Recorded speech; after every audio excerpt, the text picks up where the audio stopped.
दोस्तों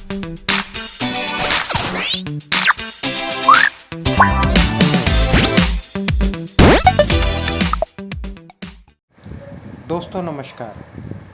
आज़ाद का अड्डा में आज आपका फिर से स्वागत है। और आज मैं बिल्कुल एक ऐसे सेंसिटिव इशू पे बात करने वाला हूँ जिस पे इस वक्त पूरे मीडिया में बहुत शोर मचा हुआ है, लेकिन जानबूझकर बहुत सी ऐसी बातों को अनदेखा कर दिया गया है जिससे कि जो कोर इशू है उसकी जड़ का पता चल सके। कुछ चीज़ें हैं जो आप लोगों के साथ बांटना चाहता हूँ। दोस्तों, एक ज़िम्मेदार नागरिक होने के नाते और ज़िम्मेदार यूट्यूबर होने के नाते मुझे ये मालूम है कि मेरे ये जो मैसेजेस हैं, ये जो वीडियोस हैं, हर तरह के लोगों तक पहुंचते हैं। हर तरह की मान्यताओं के लोग, हर तरह के धर्म के लोगों तक पहुंचता है।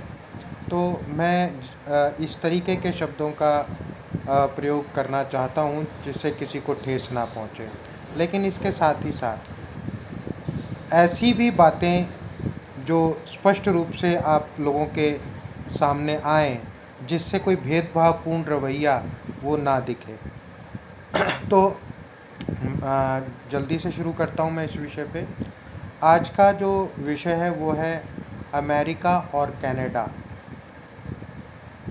और भारत। ये जो एक ट्रायंगल बन रहा है जिसमें कि हरजीत सिंह निज्जर की हत्या का एक आरोप लगाया कनाडा ने अमेरिका के कहने पे भारत के ऊपर, उसमें कितनी सच्चाई है और वो कौन से ऐसे बिंदु हैं जिसके बारे में हमारा जो so called main stream media है वो बात नहीं कर रहा है, तवज्जो नहीं दे रहा है। यहाँ आप लोगों के सामने मैं ये कुछ तथ्य रखना चाहता हूँ कि इस जो जस्टिन ट्रूडो साहब हैं, उन्होंने जब अपने एक पार्लियामेंट में ये बात कही, हरजीत सिंह निज्जर जो कि मूल रूप से पंजाब के रहने वाले थे और बहुत पहले 1984 के रॉयट्स के बाद वो विस्थापित होकर कनाडा चले गए थे और वहाँ उन्होंने बहुत साल प्लम्बर की नौकरी की, अपना काम किया, अपना परिवार बसाया। और क्योंकि वो यहाँ से जिन हालात में गए थे तो वो उनकी मानसिक दशा क्या रही होगी इसके बारे में कोई ज़िक्र नहीं कर रहा है, पहली बात। दूसरी बात कि ये कोई पहला वाक़या नहीं है कि भारत सरकार के कहने पर कहीं दूसरे देश में किसी व्यक्ति की हत्या ना की गई हो या जांच पड़ताल ना की गई हो या जासूसी ना की गई हो। ये आपके जो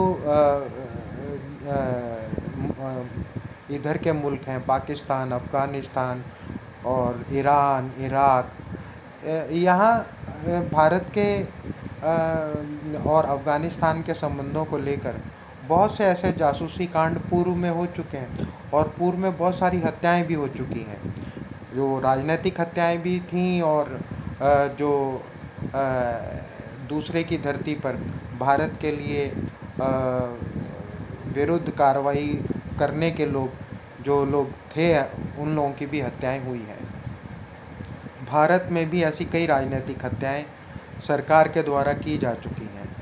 इन विषयों के ऊपर हमारा जो सो कॉल्ड मीडिया है, जो मेन स्ट्रीम मीडिया है, वो बात नहीं कर रहा है, नंबर एक। और नंबर दो, जो इंटरनेशनल मीडिया भारत के बारे में अपने अपने देशों में क्या कह रहा है उसके बारे में भी हमारा मीडिया हमको अवगत नहीं करवा रहा है, बल्कि पर्दे के पीछे रखने की कोशिश कर रहा है, ढांकने छुपाने की कोशिश कर रहा है।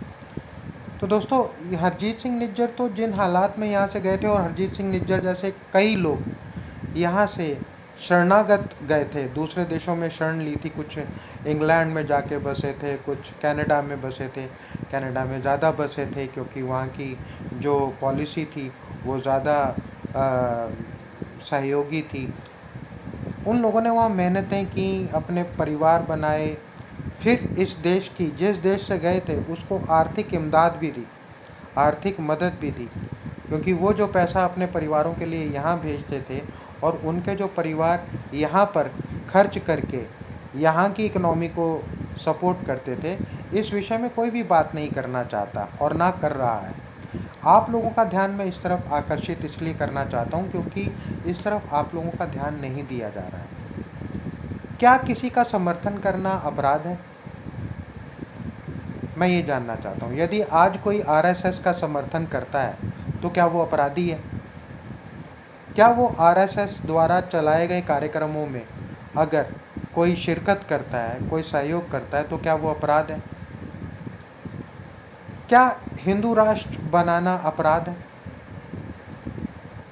ये बड़े मूलभूत प्रश्न हैं जिसका जवाब मैं चाहता हूँ आप लोग अपने साथियों से और उन लोगों से पूछिए जो हरजीत सिंह निज्जर की तथाकथित हत्या को के बारे में सवाल पूछते हैं कि वो सही है या गलत है। यदि हिंदू राष्ट्र की कल्पना करना सही है तो खालिस्तान की कल्पना कहाँ तक गलत हो सकती है? जो हमारा देश था जब आज़ाद हुआ उसकी परिकल्पना धर्मनिरपेक्षता के आधार पर की गई थी। हमारा संविधान धर्मनिरपेक्षता के आधार पर बनाया गया था।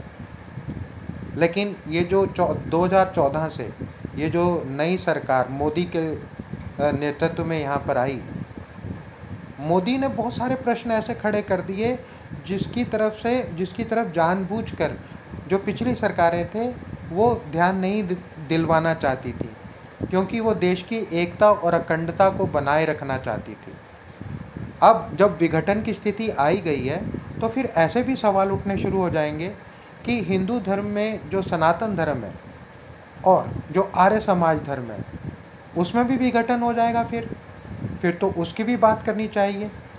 फिर सनातन धर्म में क्या चमारों को, भंगियों को, उनको क्या वो सम्मान की स्थिति मिलेगी यदि सनातन धर्म की फिर से स्थापना की जाती है?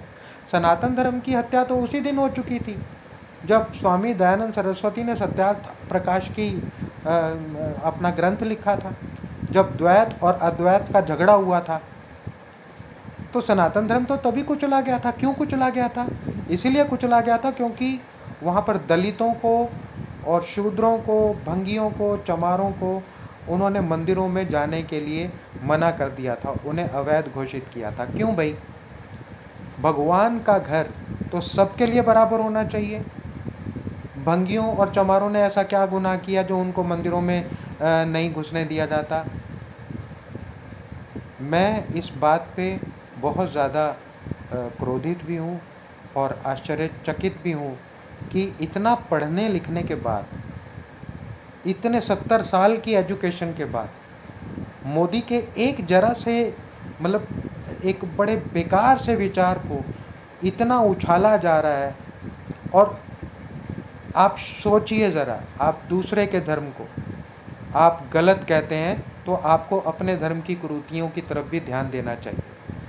आपसे अपने धर्म की कुरीतियाँ तो ठीक होती नहीं और आप दूसरे के धर्म को गलत और गैर वाजिब मानते हैं। खालिस्तान का विचार आया कब था और क्यों आया था? जब सबसे ज़्यादा शहीदी देने वाले सिख, उनके पंजाब के 5 टुकड़े कर दिए गए। सोचो, यदि आपके शरीर के 5 टुकड़े कर दिए जाएं तो आपके जो आने वाली पीढ़ियां हैं वो जिन्होंने ये टुकड़े किए उनके बारे में क्या सोचेंगे? एक पंजाब के 5 टुकड़े, जिसमें से एक हिस्सा गया पाकिस्तान की तरफ, एक हिस्सा गया हिमाचल की तरफ, एक हिस्सा गया हरियाणा की तरफ, एक तरफ गया जो कुछ हिस्सा था वो जम्मू और कश्मीर की तरफ। आप सोचिए कि सप्त हिंदू नाम की ये जगह थी, बाद में 2 नदियाँ कम हो गई तो वो पंजाब हुआ। और पंजाब सरहदी इलाका था। कोई भी आक्रांता आता था तो सबसे पहले पंजाब को अपने सीने पे से उसको गुजारना पड़ता था। उसके सीने पे वो लड़ाइयाँ होती थी, उसके सीने पे वो कुचले जाते थे लोग जो पंजाब में रहते थे। उन्हीं की औरतें थीं जिनका सबसे पहले बलात्कार होता था, उन्हीं के बच्चे थे जो सबसे पहले मारे जाते थे। उसके बाद हिंदुस्तान में आक्रांता घुसते थे। 200 साल तक तो राज कर गए अंग्रेज़, उससे पहले मुग़ल कर गए। किन की कमियों की कारण कर गए आपको मालूम है? मैं बताता हूँ, मैंने पढ़ा है ये। सनातन धर्म की जो मान्यताएं थी उनकी वजह से ये इतने साल हिंदुस्तान गुलाम रहा। अगर खालिस्तान, मैं कहता हूँ खालिस्तान की डिमांड गलत है, मैं घोर विरोधी हूँ खालिस्तान का, लेकिन इसके साथ मैं घोर विरोधी हूँ हिंदू राष्ट्र का भी। क्यों बनाएंगे हम हिंदू राष्ट्र? भारत विभिन्न संस्कृतियों का देश है। हर 7 कोस पे पानी बदल जाता है, भाषा बदल जाती है, पहनावा बदल जाता है। एक झंडा तिरंगा ही काफ़ी है, वो 3 रंग का झंडा है। आप ये सोचिए, जो हमारे देश का तिरंगा उसमें भी 3 रंग है। ये मोदी की सड़ी गली सोच की वजह से ये कुछ सड़े गड़े लोग जो उसको प्रमोट कर रहे हैं, मैं उन सबको आह्वान करता हूँ, मेरे साथ आकर आप बैठकर ऑनलाइन ऑन कैमरा आप मेरे साथ बात कर सकते हैं। तब मैं आपके साथ सत्यार्थ प्रकाश की भी बात करूँगा, द्वैत और अद्वैत की भी बात करूँगा, सनातन धर्म की उन बातों के लिए भी बात करूँगा। अगर आप में जिगरा है तो मुझसे बात कीजिए। अरिजीत सिंह निज्जर का किसी को मालूम ही नहीं है कि हिस्ट्री क्या है। अनाप शनाप जो व्हाट्सएप पे डाल दिया जाता है कि उसने ये किया, उसने वो किया, उसका कोई प्रमाण नहीं है। अरिजीत सिंह निज्जर ने क्या किया, कोई प्रमाण नहीं है। जस्टिन ट्रूडो ने क्या कहा? उसने ये कहा कि हमारे नागरिक की हत्या की है आपकी सरकार ने। G20 में की मीटिंग से पहले कई सारे डिप्लोमेटिक चैनल को वो यूज़ कर चुका है, जिसने, जैसे कि मोदी मणिपुर नहीं गए, जैसे कि मोदी और भी विषयों पे नहीं बोला, मणिपुर पे नहीं बोला। मोदी की एक आदत है, जहाँ उसको लगता है कि मेरे को मुंह तोड़ जवाब मिलेगा, वो उसको रिस्पॉन्ड ही नहीं करता। काहे का माननीय लगाने का, इसके मुझे तो समझ में नहीं आती कि इसके नाम के पीछे माननीय क्या क्यों लगाना है।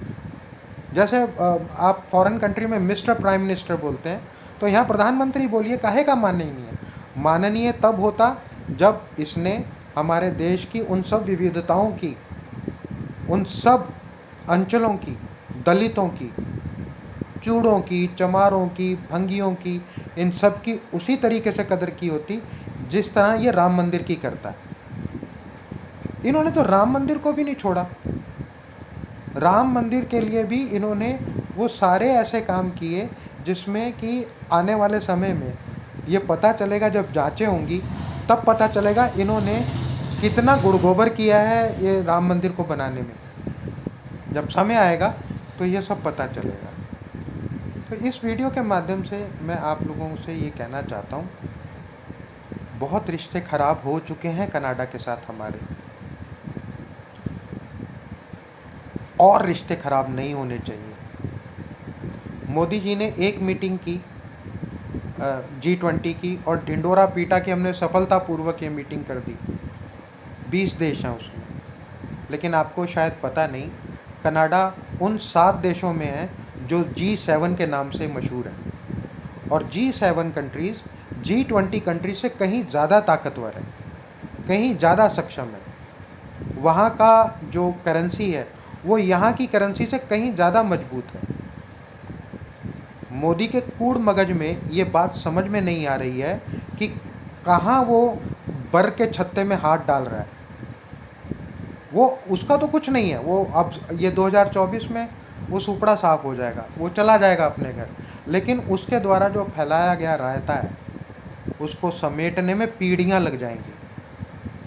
कई जो मूर्धन्य लोग हैं वो ये बात YouTube के कई चैनलों पर, कई लोग, कई ऐसे बुद्धिमान लोग हैं जो ये बात कह चुके हैं, लेकिन मुझे समझ में नहीं आती कि इतना कुछ होने के बाद भी लोग अनाप शनाप अनल गल क्या बकते चले जाते हैं, कुछ विश्लेषण नहीं करते, जो सामने आया बस कर दिया शेयर। दोस्तों, वीडियो लंबा हो गया काफ़ी, लेकिन ये बात आपसे कहनी बहुत ज़रूरी थी। आज़ाद का अड्डा में आप सभी का उतना ही हिस्सा है जितना कि मेरा अपना। आज़ाद का अड्डा का जो मेन काम है वो आज़ाद ख्याल यहाँ पर रखने के हैं। आप अपने वीडियो भी मेरे को भेज सकते हैं, हमारी टीम उसको अच्छे से सजा के संवार के इस चैनल पे डालेगी और आप अपने जो विचार हैं वो यहाँ पर अपने वीडियो के माध्यम से डाल सकते हैं। और @आज़ाद का अड्डा ट्विटर पे आप मुझे अपने संदेश डाल सकते हैं, अपने सब्जेक्ट्स डाल सकते हैं जिस पे हम आगे आने वाले वीडियो में हम बात करेंगे। तो दोस्तों, इसी के साथ ज़्यादा बात ना करते हुए मैं फिर दोबारा आपके सामने हाजिर होऊंगा आज़ाद का अड्डा में। लेकिन इसके साथ मैं ये भी कहूँगा कि यदि किसी को मेरे इस वीडियो से अगर दुख हुआ तो उसके लिए मुझे खेद है, मैं अपना खेद पहले व्यक्त कर देता हूँ। तो हमारे इस वीडियो को शेयर कीजिए ताकि बहुत लोगों तक ये पहुँचे, लाइक कीजिए, मेरे चैनल को सब्सक्राइब कीजिए ताकि अगर आपको लगता है कि मैं बात ठीक कह रहा हूँ तो वो और लोगों तक भी पहुँचे। नमस्कार।